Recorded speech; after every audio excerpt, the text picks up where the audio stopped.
Chapter 23. The Quails. God continued to feed the Hebrew host with the bread rained from heaven, but they were not satisfied. Their depraved appetites craved meat, which God in his wisdom had withheld in a great measure from them. And the mixed multitude that was among them fell a-lusting, and the children of Israel also wept again, and said, Who shall give us flesh to eat?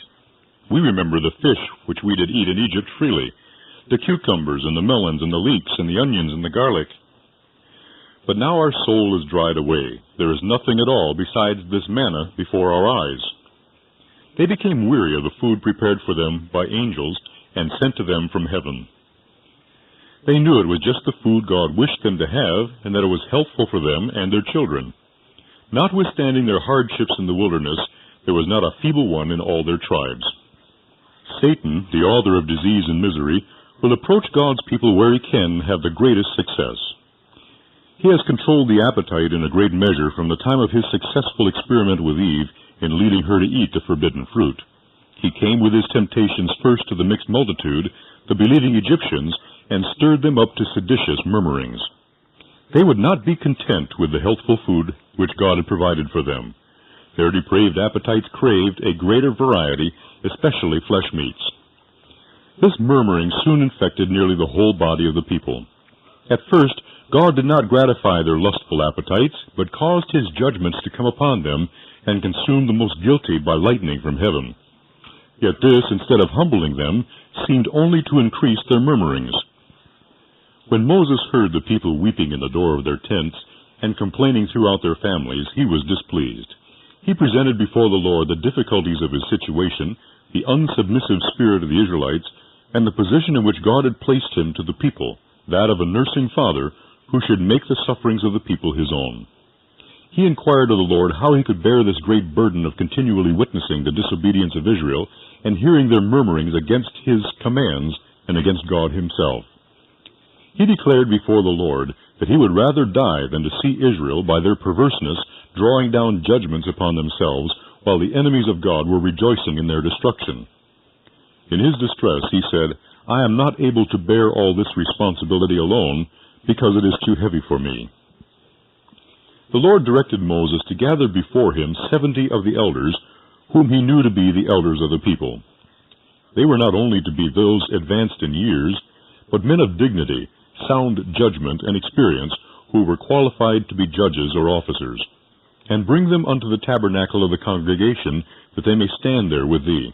And I will come down and talk with thee there, and I will take of the Spirit which is upon thee, and will put it upon them, and they shall bear the burden of the people with thee, that thou bear it not thyself alone. And say thou unto the people, Sanctify yourselves against tomorrow, and ye shall eat flesh. For ye have wept in the ears of the Lord, saying, Who shall give us flesh to eat? For it was well with us in Egypt. Therefore the Lord will give you flesh, and ye shall eat. Ye shall not eat 1 day, nor 2 days, nor 5 days, neither 10 days, nor 20 days, but even a whole month, until it come out at your nostrils, and it be loathsome unto you. Because that ye have despised the Lord which is among you, and have wept before him, saying, Why came we forth out of Egypt? And Moses said, The people, among whom I am, are 600,000 footmen. And thou hast said, I will give them flesh, that they may eat a whole month. Shall the flocks and the herds be slain for them to suffice them? Or shall all the fish of the sea be gathered together for them to suffice them? And the Lord said unto Moses, Is the Lord's hand waxed short? Thou shalt see now whether my word shall come to pass unto thee or not. Moses himself showed a manifest distrust of the power of God, for which the Lord rebuked him.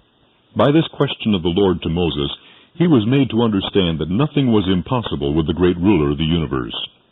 He reproved Moses for his forgetfulness of his miracles. He who could divide the Red Sea and bind the waters so that they were like a wall on either side of Israel as they passed through on dry land, and could rain them bread from heaven and bring them water out of the flinty rock, could provide meat to supply the host of Israel. And Moses went out and told the people the words of the Lord, and gathered the 70 men of the elders of the people, and set them round about the tabernacle. And the Lord came down in a cloud, and spake unto him, and took of the Spirit that was upon him, and gave it unto the 70 elders. And it came to pass, that when the Spirit rested upon them, they prophesied, and did not cease. This prophetic gift rested upon the judges and elders to establish the confidence of the people in them, and to be a sign that God had chosen them to unite their authority with that of Moses, and assist him in the work of subduing the murmurings of the people during their sojourn in the wilderness, and thus ease the task upon Moses. And there went forth a wind from the Lord, and brought quails from the sea, and let them fall by the camp, as it were a day's journey on this side, and as it were a day's journey on the other side, round about the camp, and as it were 2 cubits high upon the face of the earth. And the people stood up all that day, and all that night, and all the next day, and they gathered the quails. He that gathered least gathered 10 omers. And they spread them all abroad for themselves round about the camp. And while the flesh was yet between their teeth, ere it was chewed, the wrath of the Lord was kindled against the people, and the Lord smote the people with a very great plague. In this instance, the Lord gave the people that which was not for their best good, because they would have it. They would not submit to receive from the Lord only those things which would prove for their good. They gave themselves up to seditious murmurings against Moses and against the Lord, because they did not receive those things which would prove an injury to them. Their depraved appetites controlled them, and God gave them flesh meats as they desired, and let them suffer the results of gratifying their lustful appetites. Burning fevers cut down very large numbers of the people. Those who had been the most guilty in their murmurings were slain as soon as they tasted the meat for which they had lusted.